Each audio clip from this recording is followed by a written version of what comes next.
Olá, neste vídeo vou falar sobre ativos intangíveis e sobre patrimônio líquido tangível. Há um dilema na análise de crédito sobre o tratamento a ser dado aos ativos intangíveis. Vou utilizar exemplos de empresas atuantes nas áreas de tecnologia, na indústria farmacêutica e também na área de defesa. Convido você, empresário, você, analista de crédito, para acompanhar nossos slides logo a seguir.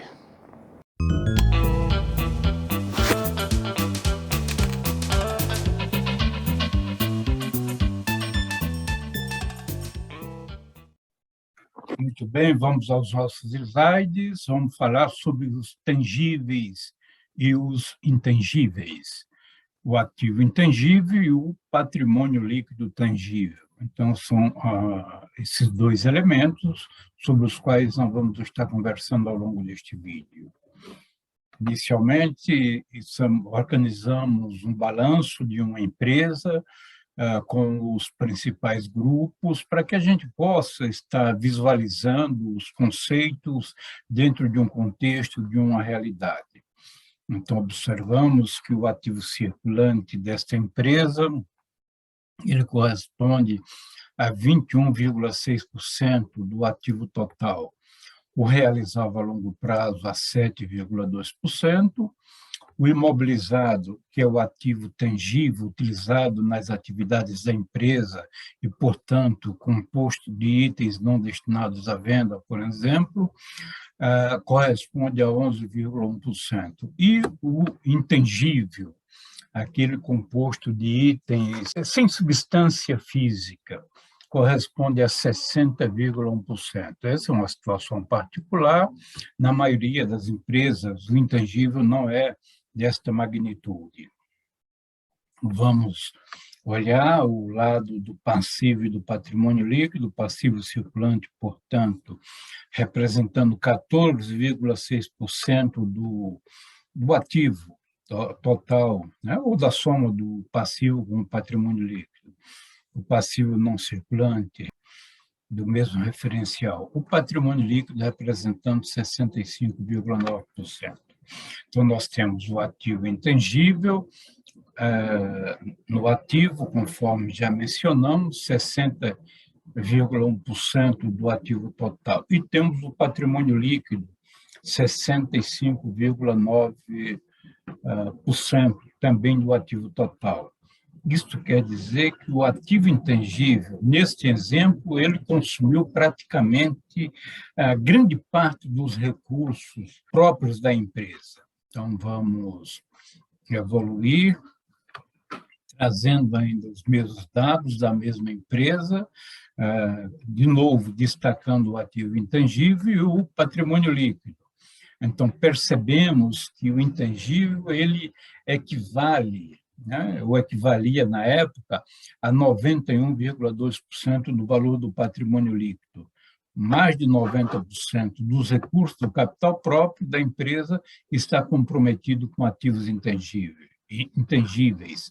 Isso, isoladamente, não é um fato bom nem ruim, porque vai depender da atividade da empresa, do que representa efetivamente esse intangível, que é o assunto que nós vamos estar discutindo ao longo deste vídeo. Vamos tratar o intangível, vamos conceituar, e para isso vamos contar com o apoio da contabilidade. A contabilidade seguramente presta um grande suporte às atividades de crédito, de análise de risco, na medida que ela fornece dados consistentes e nos permite analisar e também ela define o conceito, o significado de cada coisa. Então, segundo o pronunciamento técnico CPC 04, ativo intangível é um ativo não monetário, identificável e sem substância física. Então, primeiramente, vamos explicar o que é CPC, é o Comitê de Pronunciamentos Contábeis, que é a instituição responsável pela tradução das regras internacionais de contabilidade e também pela adaptação dessas regras à realidade brasileira. Também um outro termo que apareceu aqui, ativo não monetário identificável. O que é um ativo não monetário? Grosso modo, um ativo não monetário é aquele que está protegido contra os efeitos da inflação, ou seja, numa situação de inflação, o ativo não perde o seu valor. Por outro lado, o ativo monetário é aquele que ele perde o seu poder de compra durante uma fase de inflação. O caixa, por exemplo, o dinheiro em caixa é um ativo monetário.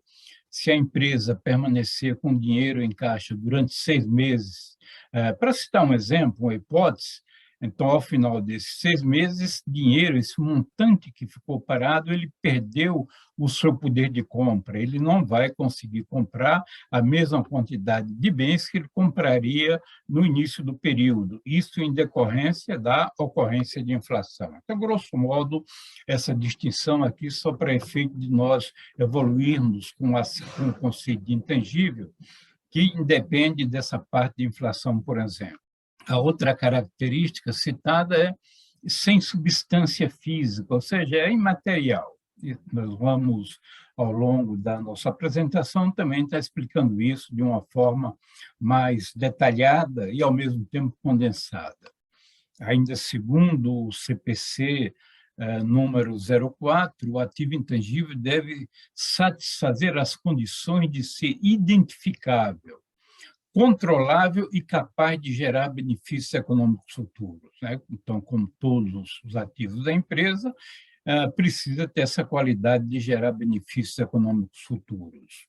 Ainda dentro do ativo tangível, utilizando os conceitos e as regras do CPC, para que um ativo tangível seja identificado, ele deve ser separável dos demais ativos, evidentemente, e possível de ser vendido, transferido, licenciado, alugado ou trocado, ao mesmo tempo em que deve resultar de direitos contratuais ou outros direitos legais.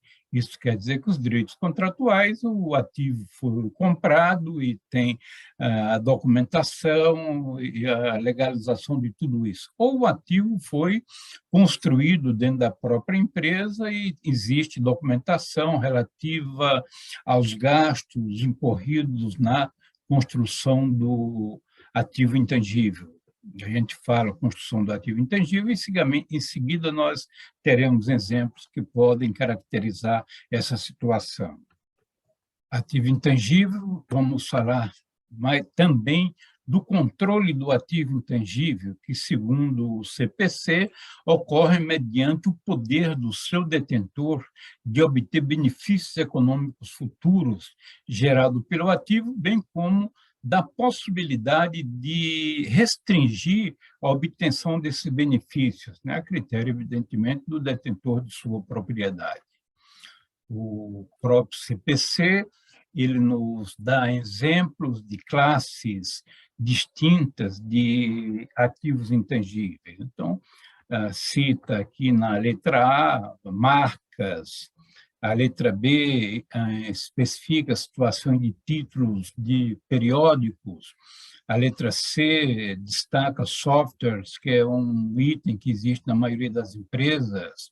A letra D especifica licenças e franquias. A letra E, direitos autorais, patentes e outros direitos de propriedade industrial, de serviços e também operacionais. A letra F destaca receitas, fórmulas, modelos, projetos e protótipos. Aqui me chama a atenção o protótipo, porque, na realidade, o protótipo ele tem existência física, né? Então, ele tem substância física. Ele não é apenas algo intangível. Cabe destacar que, no caso do protótipo, o valor dele não está na sua existência física, mas no conceito que ele representa. Então, na construção do protótipo, foram investidos, foram consumidos recursos, e esses recursos eles geraram um conhecimento, uma metodologia, algo que será utilizado, que irá contribuir para a geração de benefícios futuros, para a produção de unidades efetivas de um mesmo produto, para citar um exemplo. Portanto, destacando, frisando, no protótipo, o que vale não é a sua existência física, mas o conceito que ele representa. Temos o item G, que trata dos ativos intangíveis em desenvolvimento. É claro, semelhante, usando, vamos dizer assim, o exemplo do protótipo. Então, o protótipo é algo que foi sendo construído e, à medida que ele estava sendo construído, foi absorvendo recursos nessa linha. Então, no momento, enquanto ele não estiver pronto, se considera um ativo intangível em desenvolvimento. Para citar um exemplo, poderão ter outros projetos com características semelhantes em termos de desenvolvimento e construção. Vamos, em seguida, recorrer a 4 exemplos práticos. Escolhi 4 empresas para que, com o uso das informações dessas empresas, a gente possa estar materializando, exemplificando esses conceitos que vieram da contabilidade que acabamos de explicar no slide anterior. Uma das primeiras empresas foi o Twitter. O que é o Twitter? O Twitter é uma rede social em que os seus usuários utilizam para a troca de informações. Então, observamos aí neste círculo que a coluna cinza representa 23,3%. O que é que representa efetivamente, que contém esta coluna cinza? Representa os ativos, o ativo imobilizado, os ativos tangíveis utilizados na atividade da empresa, tipo edifícios, equipamentos, instalações, coisas nessa linha. Portanto, são tangíveis. Enquanto que a coluna vermelha, 9,3%, ela caracteriza os intangíveis propriamente dito. Então, no caso do Twitter, é uma empresa de alta tecnologia, rede social e tudo isso. Existem intangíveis, porém os intangíveis não têm a mesma magnitude dos ativos tangíveis utilizados nas atividades da empresa. A empresa seguinte é a Pfizer, é uma indústria farmacêutica. Então, observamos que na Pfizer, os ativos imobilizados, os tangíveis, representam 8,2%, enquanto que os intangíveis representam 13,9% do ativo total. Então, no caso da Pfizer, que é uma empresa que desenvolve medicamentos, vacinas, coisas nessa linha, o intangível supera os ativos tangíveis, representa, portanto, 13,9%, conforme já mencionamos. A quarta empresa que tomamos como exemplo foi a Microsoft, com dados também de dezembro de 2021. No caso da Microsoft, o ativo imobilizado representou 21,2%, enquanto que o intangível, 2,3%. De certo modo, isso me surpreendeu, porque no caso da Microsoft, o papel, o produto dela são softwares, ela desenvolve e vende esses softwares, né? Então, ela deveria ter, em tese, deveria ter gastos de natureza intangíveis mais significativos, mas, de qualquer forma, os números que estão apresentados em suas demonstrações contábeis são esses daí, especificamente no seu ativo. Em seguida, temos uma empresa brasileira, a Vibraz, que é uma empresa de tecnologia aeroespacial, a empresa atua também na área de defesa. Então, nesta empresa, os dados são bastante interessantes, os dados relativos ao intangível. Notamos que o ativo imobilizado representa 11,1% do ativo total, enquanto que o ativo intangível representa 60,1% do ativo total. Então, o intangível ele é, neste caso, disparadamente superior ao ativo tangível utilizado nas atividades da empresa. são características, né, base nos balanços, nas demonstrações contábeis consolidadas de dezembro de 2020, no caso da Vibraz. As demais empresas, dezembro de 2021, na frente de cada uma empresa tem um asterisco. O asterisco quer dizer que são os dados foram obtidos das demonstrações consolidadas. Portanto, exceto a Microsoft, os demais foram, as demais informações são provenientes das demonstrações consolidadas. Vamos avançar ainda utilizando os dados da Vibraz, né, destacando que o ativo total da Vibraz em dezembro de 2021 era de 3,31 bilhões, né, 100% da nossa base para comparação. O ativo intangível, 1,99 bi, 60% do ativo total, e dentro desse intangível, a empresa tem um projeto que é bastante significativo para ela, o projeto Astro 2, que representa um investimento de 1,68 bi, ou seja, 50% do ativo total. O projeto Astro 2 é um projeto relativo a foguetes balísticos, um dos principais produtos que a empresa desenvolveu, que ela comercializa isso para vários países no mundo. Tomamos como exemplo o caso da Vibraz, que mesmo sendo uma empresa que está em fase de recuperação judicial, sob essa perspectiva de exemplificação da magnitude do ativo intangível, ela cumpre esse papel com bastante eficácia para nós aqui no processo. Um dado importante também relativo ao ativo intangível é o processo de amortização deste ativo. Então, podemos ter basicamente dois tipos de ativo intangível, classificando segundo a vida útil, né? Aquele que tem a vida útil definida com relativa precisão, em que a amortização desse ativo será com base no benefício esperado durante a sua existência. Esse benefício esperado pode ser em termos de tempo ou em termos de unidades produzidas, vamos dizer assim.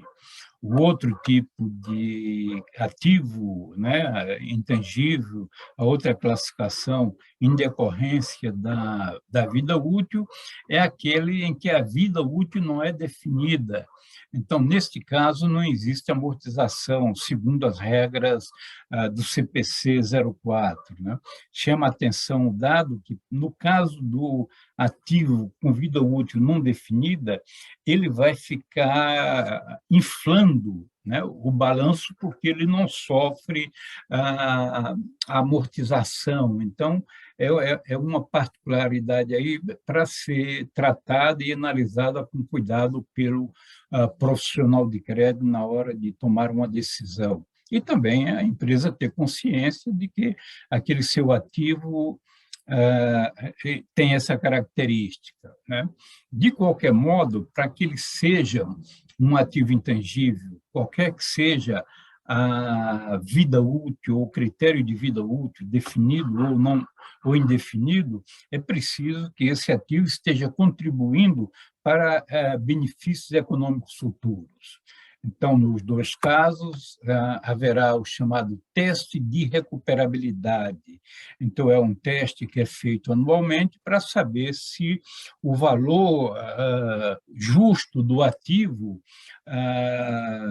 em termos de mercado, se ele está compatível com o valor da contabilidade, ou invertendo o processo, né, para dar uma definição mais elaborada. Então, se o valor de registro na contabilidade está compatível com o valor justo, né? Se não tiver compatível, então poderá ser necessário um processo chamado de impairment. Impairment é você reconhecer uma perda, uma redução do valor contábil quando o valor justo foi inferior. Isso para citar um exemplo. Então, com essa explanação relativa à vida útil, eu creio que seja possível para o empresário que lida com ativos intangíveis e também para os profissionais de crédito visualizarem essas características e estarem atentos para o impacto dessas condições no dia a dia em seu trabalho de análise de avaliação de risco. Trazemos aqui ainda os grupos de contas inicialmente definidos, né? Então, observamos que o ativo, o patrimônio líquido da empresa, isso no caso da Vibraz, em dezembro de 2020, era de 2.178.326.000, 65% do ativo total. O intangível de 1.986.015.000, 60,1%. Então, o que é o patrimônio líquido tangível? Existe uma prática nas áreas de análise de crédito de grandes bancos, inclusive bancos americanos, que praticamente eles trouxeram o conceito de patrimônio líquido tangível. Então, o patrimônio líquido tangível, na realidade, é o patrimônio líquido contábil menos os itens intangíveis do ativo. Nesse caso, nós estamos aqui admitindo que o único item intangível seja o próprio intangível, porque em outras situações poderão ter despesas antecipadas, poderão ter outros itens, mas para efeito de exemplificação, nós estamos trabalhando aqui só com o intangível legítimo, vamos chamar assim, porque poderão ter outros itens também de realização difícil. Então, o ativo, ou melhor, o patrimônio líquido tangível, ele fica reduzido, ele corresponde a 192.311.000, 5% do ativo total, portanto, isso caracteriza uma diferença significativa na estrutura dos ativos e de passivo da empresa. Os indicadores, os índices serão significativamente alterados, e para isso o analista vai estar atento para saber até que ponto essa visão conservadora deve ser mantida, ou como ele vai lidar com essa mudança provocada nos indicadores, vamos dizer assim. Então, vamos avançar e discutir um pouco mais das características do ativo intangível, né? Ele é identificável, ele é controlável, ele é capaz de gerar benefícios econômicos no futuro. A visão de muitos profissionais de crédito é uma visão conservadora, no sentido de excluir o intangível do patrimônio para gerar o patrimônio tangível, patrimônio líquido tangível, conforme mostramos agora há pouco no slide anterior. Os ativos de uma empresa, no balanço, eles são demonstrados pela ordem de liquidez, e o intangível é o último grupo que aparece nos balanços publicados. Então, a própria contabilidade ela está assumindo a pouca qualidade dos ativos intangíveis, né? O intangível, vale a pena destacar, apesar dessa condição de liquidez, o intangível ele tem a sua razão de ser, ele é um item relevante para a empresa, ele pode ser tão relevante quanto o próprio tangível, dependendo da atividade da empresa. Então, o intangível ele pode ser tão necessário quanto os tangíveis, como no caso da Vibraz, no exemplo que nós demonstramos, né?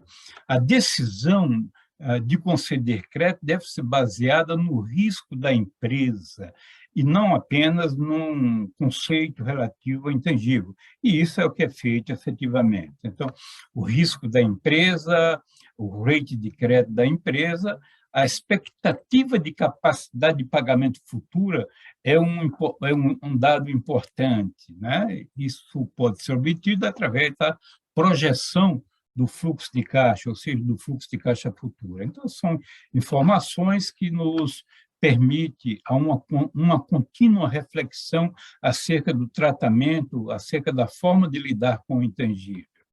Então, no caso, o intangível, ele sendo identificável e controlável, A questão é, ele pode ser utilizado como garantia?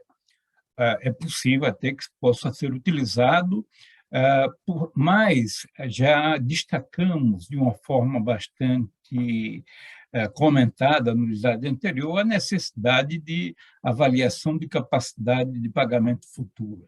Entendo que a utilização do intangível como garantia não seja algo assim bastante algo que seja utilizado com frequência, né?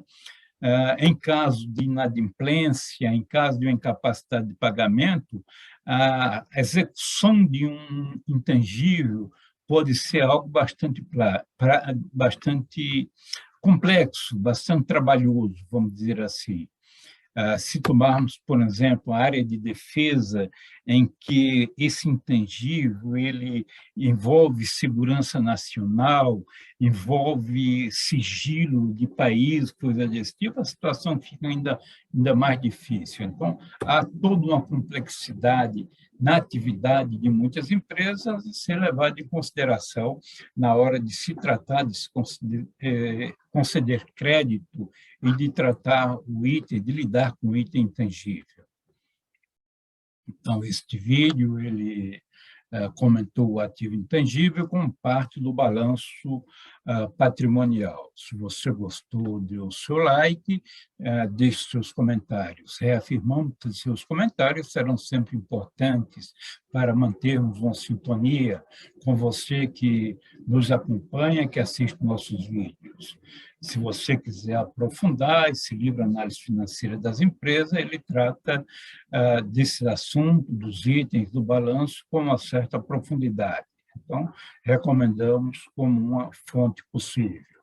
Reafirmo, portanto, o meu convite para que você continue acompanhando o nosso canal, que trata de temas relacionados a crédito, finanças e controladoria. Muito bem, agradeço a você que acompanhou este vídeo. Receba o meu abraço e até breve.